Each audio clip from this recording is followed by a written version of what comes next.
What's up, everybody? Welcome back to another episode of SSPN. I know we didn't do post games for the last two preseason games, Ethan.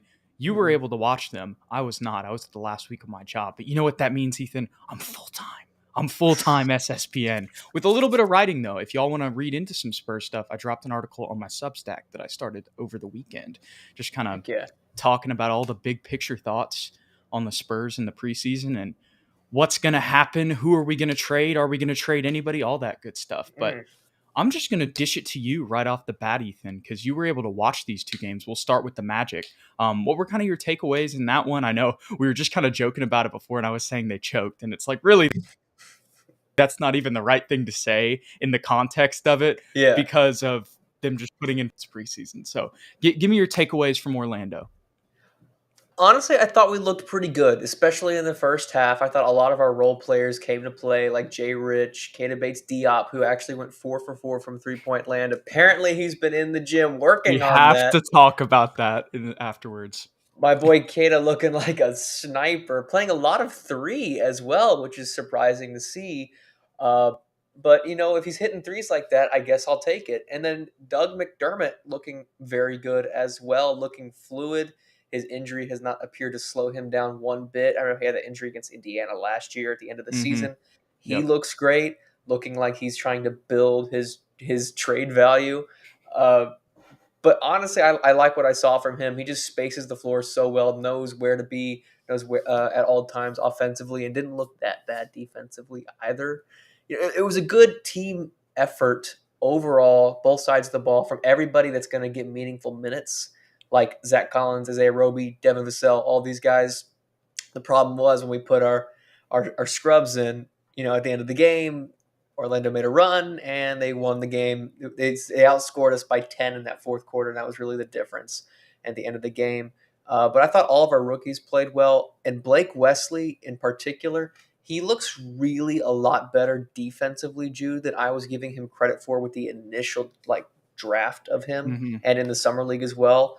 Like we knew he would be explosive offensively, good at getting to the cup, really springy, good handle, high ability to score, dynamic combo guard. But his knack for being a pest, kind of like that Pat Bev, Jose Alvarado mindset of just getting up in his man. He's looked really good along the perimeter. Obviously, when they get him inside, he's still a little small, hasn't bulked up enough to really compete on the interior. That will come. And of course, just playmaking needs to fine tune those things. A little too sloppy, one handed passes, picks up his dribble a little too often. But other than that, has looked very confident. And Malachi Branham, just the definition of confidence, dude. Gets to his spots. He still looks like he's playing college ball. Like he's still comfortable enough to be like, I know I'm a rookie, but I'm gonna still get to the mid range, pull up, elbow jumper.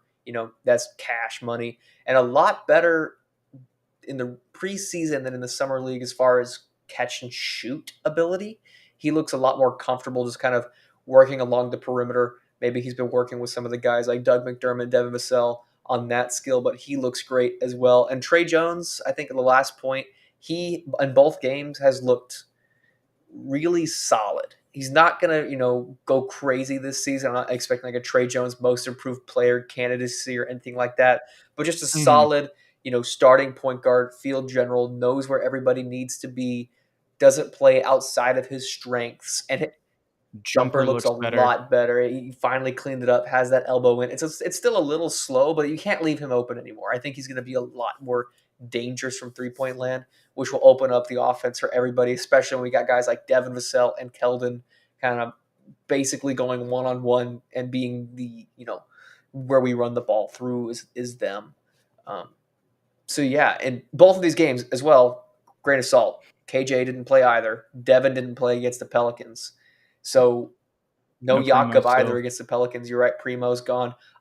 And you know what? I'll save it for when we talk about the Pelicans, but yeah, there's someone else I wanted to bring up, but we'll wait. We'll wait on that. Okay. Okay.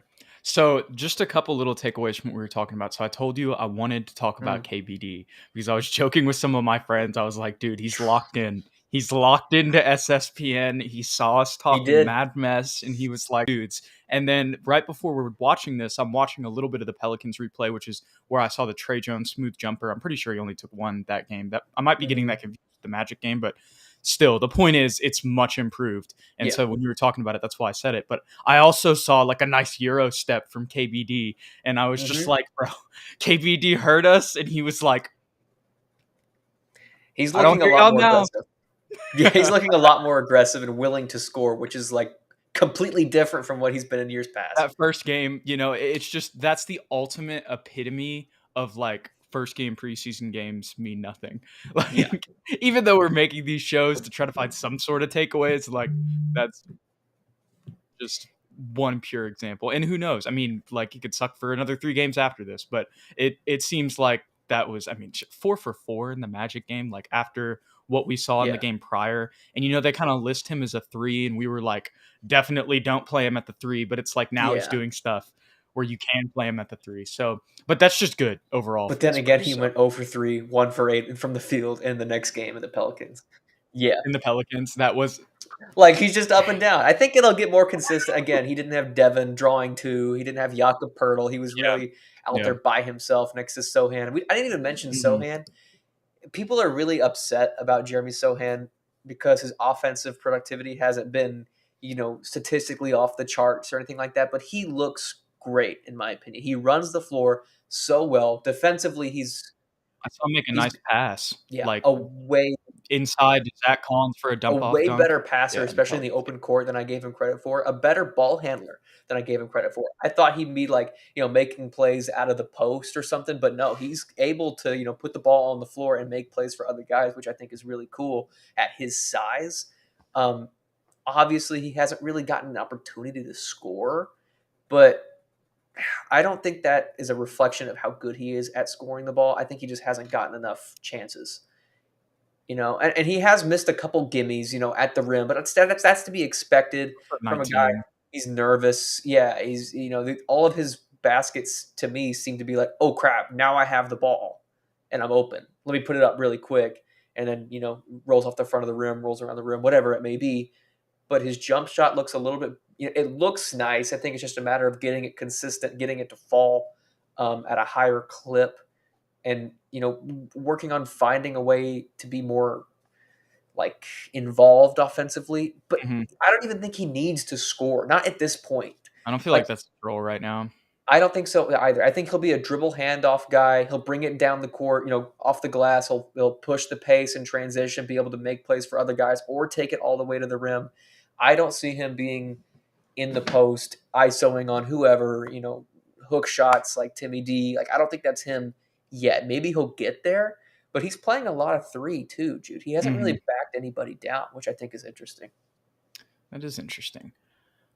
I know, but I mean, he played kind of on the outside a little bit more at Baylor. I mean, he Yeah. did post people up, but I don't think he was doing it, as much, especially in that system where he was much bigger. I know that like that would mean that you actually would want to back people up, but the point is like still he could drive inside and he wasn't going to get like picked off like he easily would do now if Mm-hmm.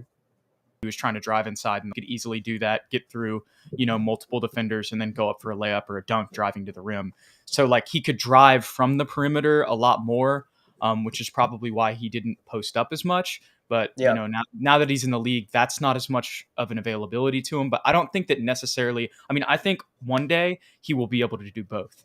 But Yeah. I don't think necessarily right now he has that much of a post up game. But still, the other things that he does make him a very 4 when it comes to him being able to play that position. But the other things that I was thinking about while you were talking about this, which I think is kind of key when I was talking about his role right now, Mm-hmm. is that so we were talking about the skills he has, like putting the ball on the floor, like driving inside and then being able to make a late dump off pass, or just putting the ball on the floor in general, moving through defenders and, driving to the rim, but he's not necessarily looking to take the shot. Like, Yeah. you know what I'm saying? Like those are skills that I feel like those are way harder to teach than just like post fadeaways or, learning some post moves or improving his Yeah. jumper. You know what I mean? Or like layup, not packages necessarily, but like just getting better at layups, driving Yeah. towards the rim. You see what I'm saying? So that like that's kind of goes back to the thing when we were talking about him versus Tari in the last stream we did, it's like, really, we can't be comparing these guys, like, oh my gosh, he's a bust, or oh my God, I don't like his offensive production. And like, we got to, in Yeah. 5 years, we can look back and then like compare, or maybe not 5, but like 3 years or 2 years, just like, Yeah. Yeah, you you're can't right. draw conclusions just from right now. And especially, I don't think that those skills that I was just mentioning they're not developed yet, Hmm. and he hasn't even gone to Austin yet. Like, think about that, and that was kind of one of the other things I wrote about. I'm interested to see like if we send guys to Austin as much this year because of what Pop said before preseason, right? But Yeah. at the end of the day, it's still going to be more reps. Like, Hmm. that's the other thing. So he just hasn't really had an opportunity to develop those other skills yet. And if you Yeah. watch his college tape, I don't think that those things were gonna, like, the stuff he was doing in college was different, and that's because of the offense and the college game. But like, those skills, that the stuff he was doing offensively wasn't going to translate immediately. He was going to have to develop those stuff more. But that's what like the Spurs are kind of operating under. That's why they drafted Josh Primo last year. Yeah. But like, if he puts it together, it could be like, when I say Giannis, like, I don't mean like he's going to be Giannis because he's 6'8". Like, he wouldn't be Giannis because he's not as big as Giannis. But like, in the sense that he has that unique skill set to put the ball on the floor, and he's a solid playmaker, and he's a versatile defender who can guard on the perimeter as well as in the paint and be solid on both areas. He's just got to put, the rest. He's got to be clean and actually just get some stuff in his bag, put some tools in Yeah. his toolbox offensively before we can really judge him there, because he didn't come in, you know, just being like a bucket getter. And people who come in and who are elite bucket getters may get drafted really high, but then they're going to have to develop all the other stuff that Sohan hasn't. Yeah. And I don't want to compare him to Kawhi either, because you don't know. But I Yeah. saw a picture, and it was like Sohan's taking a jumper and Kawhi taking a jumper their rookie year, and it looked really Mm. similar. And you kind of go back and think about it. And I want to say that Kawhi probably had a little bit more in his offensive bag coming in. I think definitely. But whenever it comes to just a switchable, versatile defender, there are some parallels there with the Kawhi comparison. I don't think that his ceiling is as high. I mean, I don't know. Maybe it is. We'll have to see. But the point is, like, I don't want to compare him to that right now and say that that's a guarantee. That's not what I'm saying. I'm just, you kind of, Yeah. I know what you're saying. yeah. To me, at 19 years old, with only three preseason games under his Right. belt, he already looks like at the same level of productivity as where Kyle Anderson is or was in the past couple of years. Right. That's a really good point. But way more athletic. He is more agile. He's lateral quickness is way higher than Kyle Anderson's ever was. Also, just naturally, just way faster than Kyle. Slow mo, obviously, he's going to be faster than Kyle Anderson. But the same type of role. And clearly, to me, Sohan is better as a rookie than Kyle Anderson was as a rookie. Mm-hmm. Like, there was no chance Kyle Anderson was going to get minutes. Not Mm-hmm. even an iota of opportunity for him. Probably in the first 2 years for Kyle Different Anderson. team, but Different still, team. I get what you're saying. Yeah, I could see. We were talking about possibly signing Kyle Anderson before, right when the season ended. We But technically I didn't even drafted think him. about that. Yeah. Right. But he's obviously, like you said, has a higher ceiling than that, and has an Mm-hmm. opportunity to be much better at that, especially on the offensive end of the ball. So We got our man Greg in here. Shout out to Greg. him as always. Moment of silence for Tommy. That's the news. That's actually in the headline, Ethan. We haven't even talked about it yet. My boy. That guy, Tommy Tommy Kuhse. Kuhse. It might be Tommy Kuhse. Kuhse. Yeah, We don't know how. Okay, that is how it's pronounced. Yeah. Um, I feel bad for Tommy Kuhse. I thought he actually played decently well. I mean, I know he was like in there with the third and fourth stringers, and we were losing, and he didn't have an opportunity to really do much. But surprised me with his ability to. I know he bricked 2 threes early in the Pelicans game, like bad bricks, Jude. Like didn't even hit the rim, like all glass. dang, so these were Romeo bricks? Yeah, Romeo bricks. But then he Damn. drained 2 more right after that, like nothing but net. Right after that, and he's got a surprisingly decent handle, knows when to move the ball. I think he's just not very athletic, small, and we don't have the space for him. But shout out to Tommy. He played, I thought, pretty well considering how low the expectations were. I think that he goes in the Spurs Hall of Fame Mm. automatically. Yeah. And he'll sit on the throne with Jonathan Simmons, Al-Farouq Aminu, Quincy Pondexter, Quincy Pondexter, Thad Young, Damari Carroll, and Tracy McGrady. Trace McGrady. That's a good one. Remember that like He's one going game? there. Remember that like 6 hour period when we thought we had Marcus Morris? Remember that we like When traded was Davis that? Bertans. We traded Davis Bertans. It was going into our second year with DeMar and LA together. Oh my gosh, We that's traded right. Davis That's to open right. up cap, and he like agreed verbally, and then he was like, "Nah, I'm gonna go play for the Knicks." And so And we then just got didn't have. traded to the Clippers. Yep, exactly. That's the exact same He thing. literally was like, "I'm gonna go get this bag and then get shipped to a contender at the deadline because that'll be better." And then he goes, "And what if he was just? What if it was all just a troll job and it was just Kawhi manipulating, like Oh, using him like a imagine. puppet just to hurt us?" Oh, that'd be such a Kawhi thing to do. Well, our man Go Spurs Go in the comments says Romeo Langford will be cut next. Well, if you go back 3 videos ago where I did the little just takeaways from Media Day and breaking down the roster a little bit, that was my prediction coming in.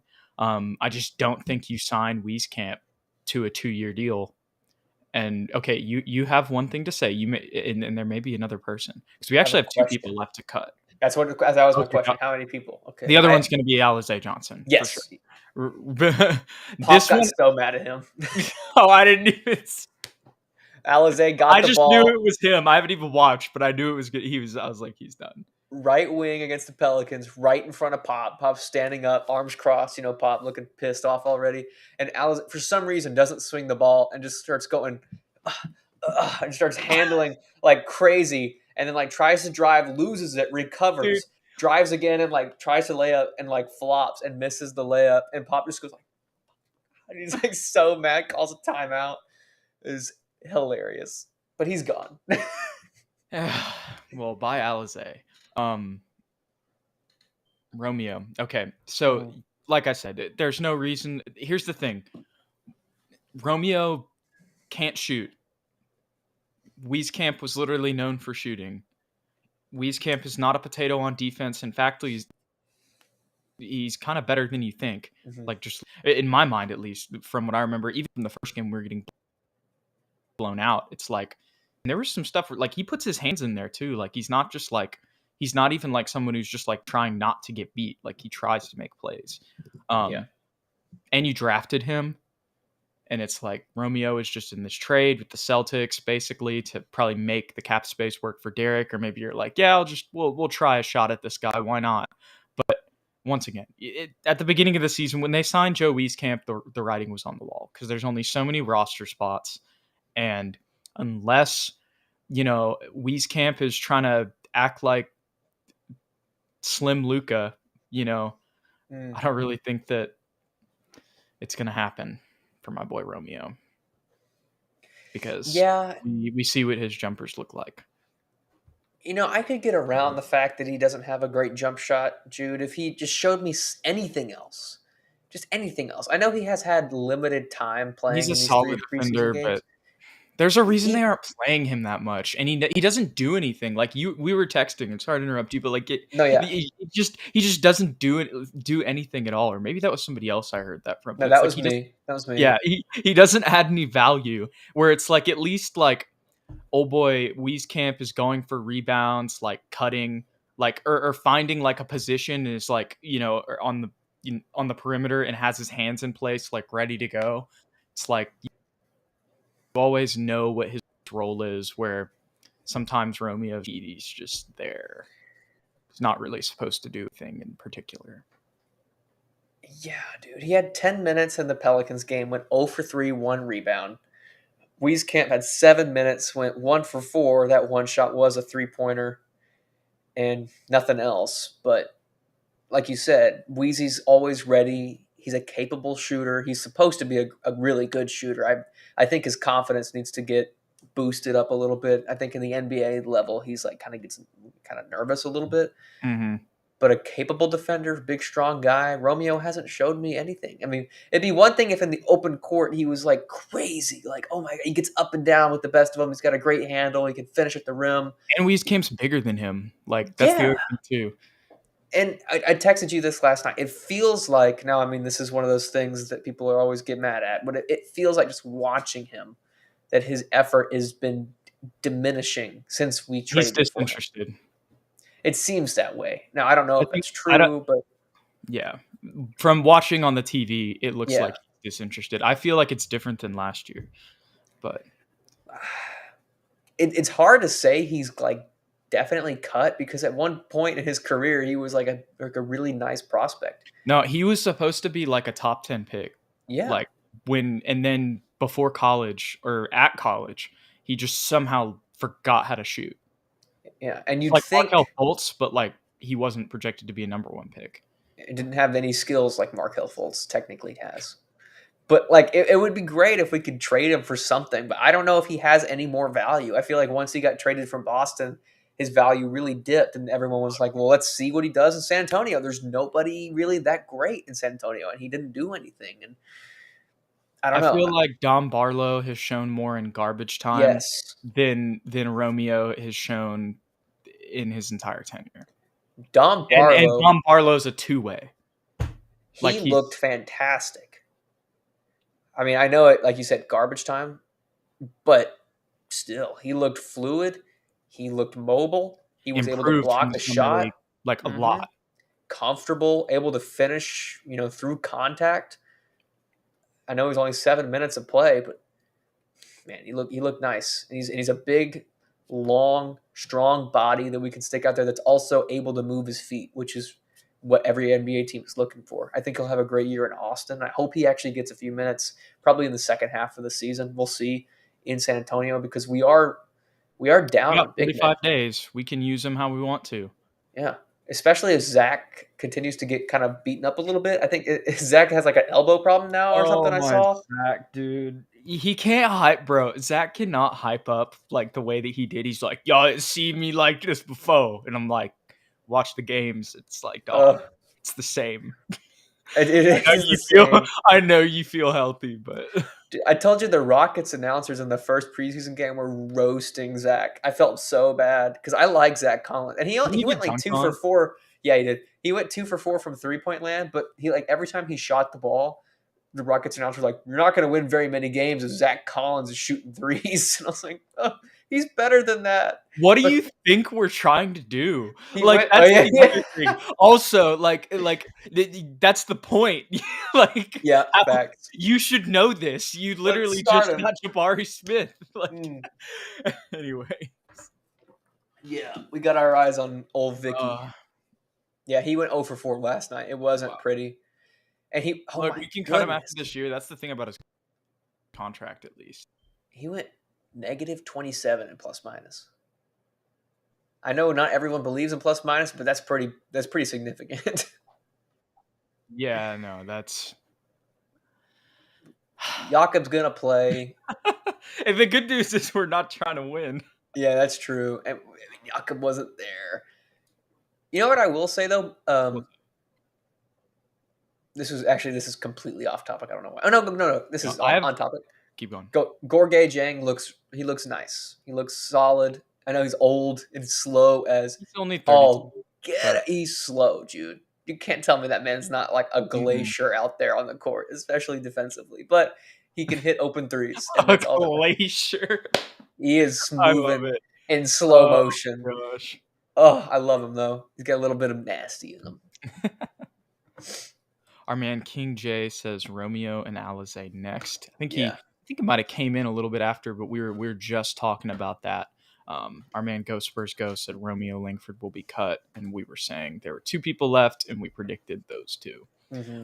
But I want to get back to something you were saying earlier. So you were talking about Blake Wesley's defense, right? Yeah. And you were talking about, I forget what it was. Like you said, just that pest kind of Yeah. mentality. And while you're talking about this, though, he's athletic, he can beat guys off the dribble, like all this stuff. I'm like, you sound like you're mentioning a DeJounte Murray prototype. Mm. There's Not a as lot of long. parallels. Yeah. He's coming in a much better shooter, and they're different players in ways, but Yeah. defensively and the way that he can kind of beat guys off the dribble, that is a similar thing between those 2 dudes. But it's kind of funny because it's like the opposite. Well, actually, I don't know. I mean, I don't think. Look, I mean, I don't want to say that actually, but I feel like he's coming from South Bend, Indiana. You Mm-hmm. know, DeJounte is coming straight out Seattle. Yeah. I think it might just kind of personality, like the same skill set, but with the personality to kind of fit the spread. But I don't know. They pick best player available, but you kind of see what I'm saying. I do. I do. I mean, he said it in training camp a little bit. I heard the interview, and he was like, I got that dog in me. I'm trying to play that defense. You know what I'm saying? Get in time, get in on them. Scrappy. And I was like, I don't know. Like nobody ever said going into the draft, like, oh, watch out for my boy Blake Wesley. He's a dog on defense, and I didn't really see that in the film. Didn't see that too much in Much summer more league, but offensive player, but yeah, I mean, he has a motor, and yeah. that's all you need, And you know what it shows especially me, with Jude? Pop to coach you. It shows me that like he's got a good mentality for a young player. A lot of these guys want to just score right off the bat. You know what I mean? Like, let me Uh-huh, play my game. I know I'm 19, but let me play my game. I'll show you how great I am. He uh-huh. he understands like there's not a lot of minutes on this roster for me to play like real meaningful time. But let me show Pop that I'm willing and able to be a great perimeter defender. And I'm going to take that next step, and that's how I'm going to get minutes is by being an elite defender. And he That's plays his role on offense. He literally mhm. just runs the point, like ball handles and sets everything else up and kind of just stays on the perimeter after that. But the point is he's not like right now, we've seen it, right? We talked about the difference between summer league and Yeah. preseason. And I talked about it with Sohan earlier. You can't just drive, you know. So he understands he's still got to develop, and he does that on the offensive side of the ball too. Finds I ways to like contribute. Yeah, definitely. I like, and this is a small detail, Mhm. but against Jose Alvarado, you know how he presses literally the entire Yeah, game. yeah. A lot of guys last year when he started doing that, they were like, "He's press, give it to the two, let him carry it up. Like I'll just run Mhm. down and then get a dribble handoff or something." Not this guy. Blake Wesley was like, no, I feel him right behind me. Give me the ball. And he was like, he took it down court every single time and would not let Jose rip it. Now, maybe Jose got him once. I don't remember. But he was like hell bent on just taking that challenge and taking it to Jose Alvarado all night long. And I don't think Jose actually played that well. Let me pull up the box score. I think he had like an off night for his standards. Yeah, Yeah, he shot 2 for 8, 0 for 2, 5 fouls. he had 3 steals, but 2 of those I'm pretty sure were inbounds from Gorge. And Gorge, I don't know what he was doing. He saw him there and he was like it was like the worst pass I have ever seen somebody make. Like it was so clear that Jose was standing right there. He just gave it to him. But yeah. All right, we got another comment here. So JSO, I'm assuming he means Oh, Jeremy Sohan, yeah, I like like it. that. JSO, Branham, and Wesley are still adapting to the pace of the game, but they're glimpses of goodness. Time will tell. And that's kind of the point that I was making earlier. I think kind of the biggest thing that I've noticed in preseason is just, and it's what you mentioned earlier, is Malachi Branham or Branham. I don't even know how you pronounce his name, but the point is like he is looking different than he did in summer league. He is quickly becoming my favorite on the He's just team. solid. He's literally Lonnie. He's everything we wanted Lonnie Walker to be. Like, Yeah. but he's everything Lonnie wasn't. Like, Yeah. Yeah. he's has a consistent jumper, can make pull ups. It looks clean. Everything's in control. Not trying to make crazy plays to do stupid turnovers and make mistakes. Um, you gotta get what I'm saying. Yeah, I get what you're saying. And he's got there's something about him, dude. He's always got the big smile on his face. Looks like the nicest dude in the world. I watched all of his pre-draft and all of his post-draft interviews with the team and all of that stuff. He just seems like the nicest dude in the world, but he's got this great confidence about him and this like swag that he's always Supposed to be a cool, calm, lottery and pick collected. too. We forget that. We do forget that he was the steal of the draft according to was it Jay Billis, I think, on Yeah. draft night. Was like, this Yeah. is the sleeper pick. The Spurs really, they got a winner here, and Mhm. I'm convinced of that. I think He dropped a lot. Like I remember like seeing his name up there forever. And then we picked him. I was like, we're soaked. Yep. And then Blake Wesley at that point, it was like he had been up there for a while. Hmm. But I love watching them play together in the backcourt. Me Like I too. think they're such like they just fit really well next to each other. When the three rookies played together, the chemistry looked a lot more fluid. Like that lineup was surprisingly solid. Like I expected there to be a lot more turnovers, a lot more sloppy play, bad picks, picking up the ball too early. But no, like they actually felt like they had a rapport together. Maybe that's from summer league or whatever. But they've clearly been, working on, figuring each other out, which is a great sign. Yep. Yep. Okay. So our man King J asked earlier, what if we get Luca back? And in all honesty, I just chose not to acknowledge it. And that's no, I don't mean that in a mean way. I'm just like, oh, Luca. I've already we've been there and we've done that, and I don't want to have to go through it again because we just believed in him so much and he just flopped so hard.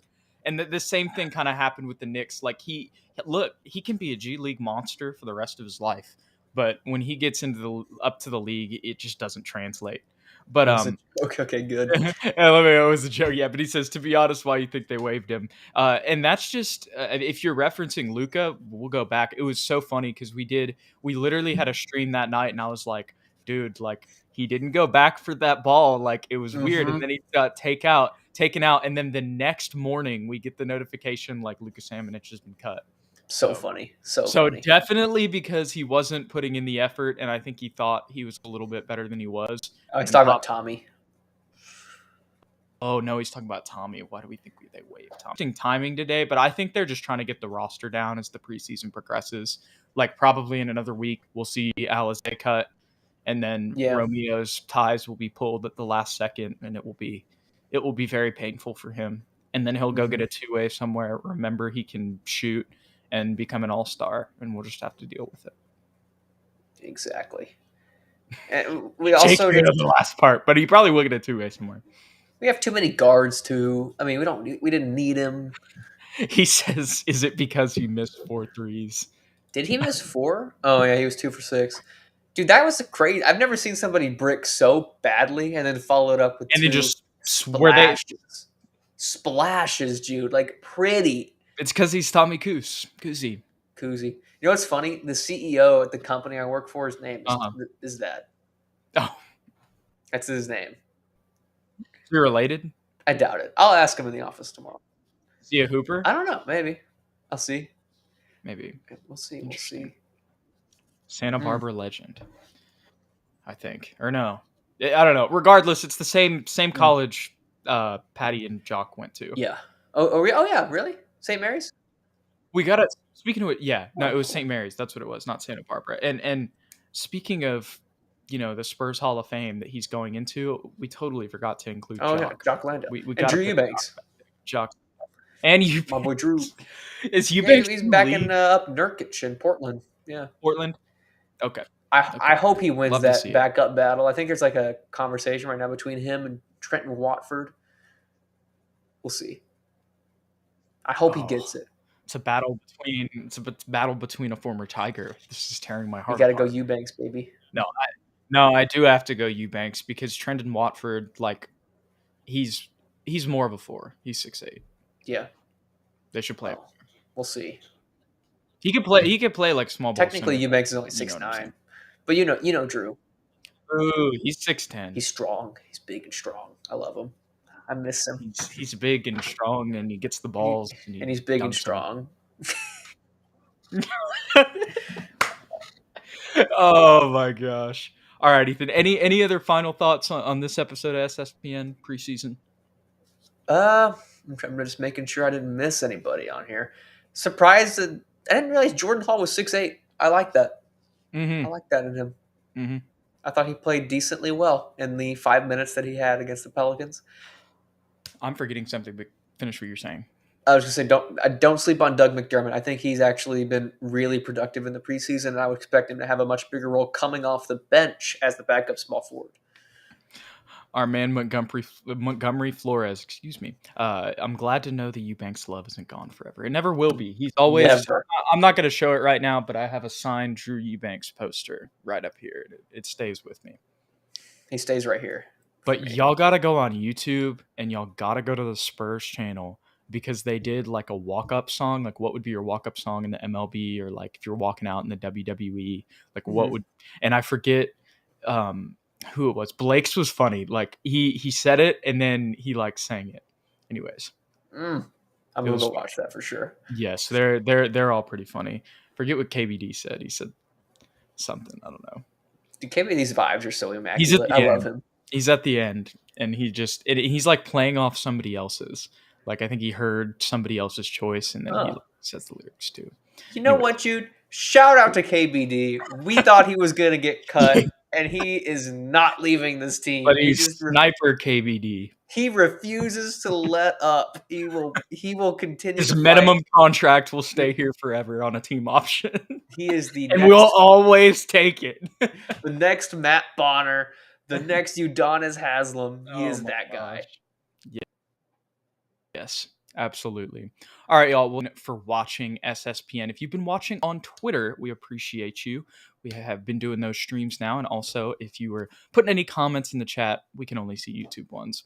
Apologies about that. But definitely go come hang out in the YouTube chat for sure. If you like this, don't forget to like and subscribe. And go ahead and follow us on Twitter, as well as at SSPN on YT. I got to remember to put that in here. But anyways, we'll catch y'all in the next one. We appreciate y'all, and we'll see you later, guys.